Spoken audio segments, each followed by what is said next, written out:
Halo bro, lu mungkin pernah denger atau lihat berita yang kira-kira judulnya gini, perusahaan melakukan restrukturisasi utang lewat debt to equity swap, investor optimis. Nah, waktu itu lu scroll sambil mikir, wah ini tanda-tanda bangkit nih sahamnya, dan lu beli di harga 92. Sekarang harganya 50. Tapi nggak apa-apa bro, karena katanya ini bagian dari proses penyembuhan perusahaan, ibaratnya kayak disuntik tapi langsung koma. Debt to equity swap itu kayak ibaratnya lu punya utang sama teman tapi nggak bisa bayar, terus lu bilang, bro gue nggak bisa balikin duit lu nih, tapi gimana kalau lu gua ajak gabung aja jadi pemilik warung gua yang udah 6 bulan tutup. Dan temennya bilang, wah keren nih, aset real. Ya padahal warungnya udah diisi sama laba-laba ya, atau juga sama utang supplier. Bukan laba untung ya, tapi laba-laba. Beda. Tapi karena pakai kata saham, semua jadi terdengar seperti peluang investasi masa depan. Kadang yang swap itu bukan temen, tapi kreditur kelas berat, lembaga, grup besar, atau kadang saudara jauhnya manajemen. Dan lu sebagai retail cuma nonton dari luar sambil mikir, gue ikut seneng deh kalau mereka baik-baik aja. Tiba-tiba besoknya harga saham longsor dan lu dikasih quote penyemangat. Ingat, investasi itu untuk jangka panjang bro. Jangka panjang bukan berarti lu harus nonton portfolio lu dipretelin udah kayak ayam goreng level 5 di warung Padang. Dan yang lebih jahatnya lagi bro, kadang swap itu bukannya untuk nyelamatin perusahaan ya, tapi untuk nyelamatin orang-orang tertentu yang ada di dalam perusahaan. Lu ngerti kan? Utang perusahaan dipindah ke saham, terus sahamnya digoreng, retail masuk, abis itu mereka kabur. Itu namanya bukan strategi bisnis, itu skema akuisisi retail via manipulasi harapan.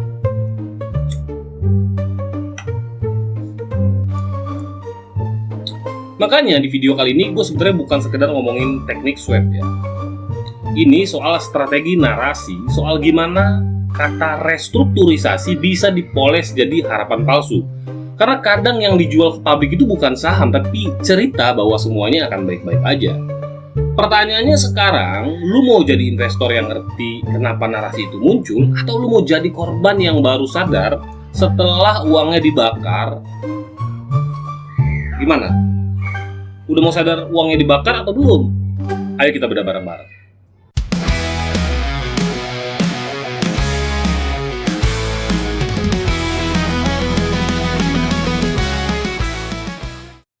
Oke bro, sekarang kita bahas bagian paling nyesek dari cerita ini. Siapa yang paling terdampak dari skema debt to equity swap?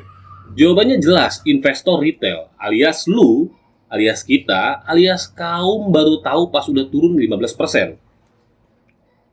Gue tahu lu pernah ngerasain, lihat saham lu merah tiap hari, cek berita, katanya perusahaan lagi restrukturisasi. Terus cek WA group, isinya, tenang bro, ini proses pemulihan. Bentar lagi reversal nih. Dan lu tetap stay di situ karena lu percaya. Karena katanya yang sabar pasti menang. Tapi sayangnya lu bukan investor, lu jadi collateral damage. Karena sahamnya bukannya sembuh tapi berubah jadi museum harapan. Makanya menurut gua ya, penting banget sekarang. Iya sekarang, bukan nanti. Lu mulai mikir kayak detektif, bukan fans berat. Jangan cuma nunggu sinyal, pahami narasinya. Karena setiap narasi punya tujuan. Dan kadang tujuan utamanya bukan buat nyelamatin perusahaan, tapi nyedot modal dari retail yang masih optimis. Sekali lagi gue bilang nih bro, optimisme tanpa data itu bukan strategi. Itu adalah penghiburan kolektif. Gue kasih lu sedikit gambaran deh. Misalnya lu lagi berenang di kolam saham. Airnya tenang, hangat. Tiba-tiba ada suara investor besar masuk. Swap jalan kan? Masa depan cerah dong. Lu seneng, lu tambah lot. Dan ternyata itu bukan kolam renang. Itu panci raksasa dan itu retail udah kayak bakso rebus, ngambang sebelum dimakan. Tapi tenang bro, di saham otodidak kita nggak mau lu jadi bakso. Kita mau lu jadi juru masaknya, yang tahu kapan air mulai mendidih dan tahu kapan harus matiin kompor. Itulah kenapa kita bedah ini semua, bukan buat nakut-nakutin, tapi biar retail bisa mikir pakai data, bukan pakai harapan. Dan segmen ini, konten ini gue buat karena inspirasi dari komentar audiens kita yang namanya kalau nggak salah Magabe Investor ya. Dan menurut gue ini menarik ya, karena di dalam dunia pasar modal yang telat paham selalu jadi bahan. Retail jangan cuma ikut tren, lu harus paham motif di balik narasi. Dan sekarang lu udah punya kuncinya. Apa lu siap buka pintunya? Tapi biar adil, kita harus bilang nih, nggak semua swap itu jahat ya. Kadang itu satu-satunya cara buat perusahaan bisa nyelamatin dari reruntuhan. Ibaratnya kayak pasien yang butuh amputasi, bukan karena dokter sadis, tapi karena kalau nggak dipotong, ya mati semua. Contoh nyatanya gini, di beberapa kasus internasional, bahkan di Wall Street, banyak perusahaan besar yang bangkit karena mekanisme ini. Mereka swap utang tuh, jadi saham dong. Dapat pemilik baru, masukin fresh capital, operasional dibenahi dan boom, valuasinya naik, investornya untung. Tapi bedanya, mereka swapnya transparan, terstruktur, dan disertai rencana bisnis yang jelas. Bukan swap terus update-nya cuman kami akan fokus menyelesaikan persoalan keuangan perusahaan. Iya semua orang juga pengen selesai bro. Dan lu tahu, swap sehat itu kayak apa? Ini gua kasih checklist ya.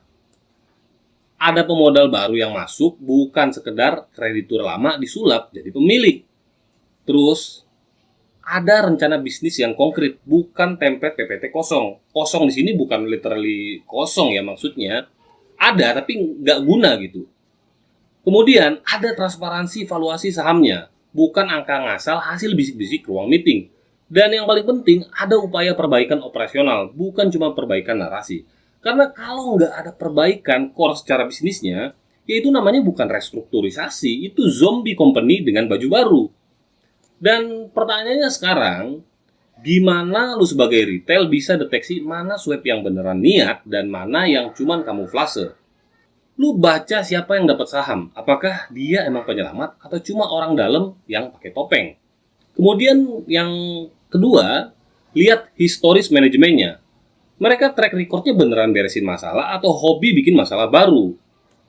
Yang ketiga, pantau arus kas dan laporan tahunannya. Kalau nggak ada tanda-tanda perbaikan, itu swap cuma formalitas buat nafas panjangin hidup 3 bulan doang. Swap itu ibaratnya kayak operasi transparansi ya. Bisa nyelamatin hidup, tapi juga bisa gagal total kalau misalnya dokter sama organnya itu nggak cocok. Dan lu sebagai investor harus bisa baca sinyal vitalnya. Misalnya gini, contohnya gini, kalau rencana bisnisnya jelas, masuk kan? Kalau pemilik barunya punya reputasi bagus, pantau. Tapi kalau berita swapnya diiringi dengan euforia medsos dan inflasi sinyal gorengan, saran gua lari sekencang-kencangnya bro. Karena lu nggak mau kan jadi korban skema yang dipoles pakai kalimat, ini demi kepentingan pemegang saham. Padahal maksudnya cuman yang pegang duluan. Jadi kesimpulannya, debt to equity swap itu kayak pisau dapur ya. Di tangan yang tepat dia bisa nyelamatin perusahaan. Sedangkan di tangan yang salah, dia bisa jadi alat potong harapan retail jadi potongan kecil-kecil. Kayak sashimi diskonan.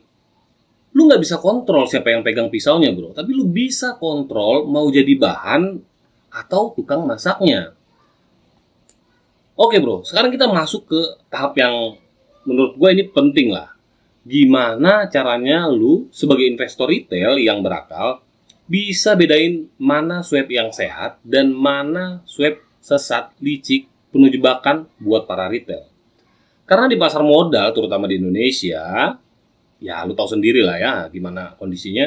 Kadang yang bahaya itu bukan yang sahamnya jelek, tapi sahamnya udah jelek, terus pinter bikin lu percaya. Jadi biar nggak kena skema tipu-tipu ala jalan menuju penyembuhan, padahal panti jompo utang, lu wajib punya checklist deteksi swap. Ingat, bukan semua restrukturisasi itu buruk ya, tapi kalau gejalanya kayak gini, cepat-cepat dah lu buka watchlist, ganti saham, dan lari sekuat mungkin. Dan ini adalah checklist yang pertama. Dia swap tapi nggak ada proyek baru. Nah, kalau perusahaan bilang swap tapi nggak ada roadmap bisnis ke depan, itu ibaratnya kayak orang bangkrut bilang mau bangun kerajaan bisnis, tapi duitnya habis buat rebranding logo. Ya, gimana? No bisnis sama dengan no masa depan. Kemudian yang kedua, penerima sahamnya siapa tuh? Kalau yang dapat saham hasil swap itu entitas aneh, nggak pernah nongol di laporan tahunan, atau malah rekan lama si bos, ini bro, lu itu bukan nonton restrukturisasi namanya, tapi live episode Kroni Reborn. Nah, kemudian yang ketiga, valuasi saham waktu swapnya aneh. Harga saham swapnya terlalu tinggi dari pasar, atau justru terlalu murah banget sampai bikin saham makin terdilusi parah. Itu bukan swap. Itu namanya bakar retail pakai bensin valuasi. Kemudian yang keempat nih, manajemennya sering hilang suara. Bukan artinya gini, kalau manajernya cuma muncul pas rilis berita terus hilang 3 bulan kayak doi habis di ghosting. Bro, komunikasi manajemen itu sama dengan vital sign perusahaan. Gak ada transparansi ya sama dengan siap-siap trauma. Dan yang terakhir, volume transaksi naik nggak wajar, plus di sosmed ribut, chaos lah gitu. Tiba-tiba volumenya gila nih, berita bagus muncul bertubi-tubi, terus TikTok rame ngomong, ini waktunya reversal time, to the moon. Cuan retail bukan dari euforia bro, tapi dari logika. Intinya gini bro, swap itu kayak operasi besar, bisa nyelamatin, bisa juga bikin kita koma. Yang bedain cuman satu, siapa yang pegang scalpel dan siapa yang jadi pasiennya. Retail yang cerdas enggak bakal cuma nanya apa yang terjadi. Apa? Tapi lu nanya gini, siapa yang diuntungkan di sini?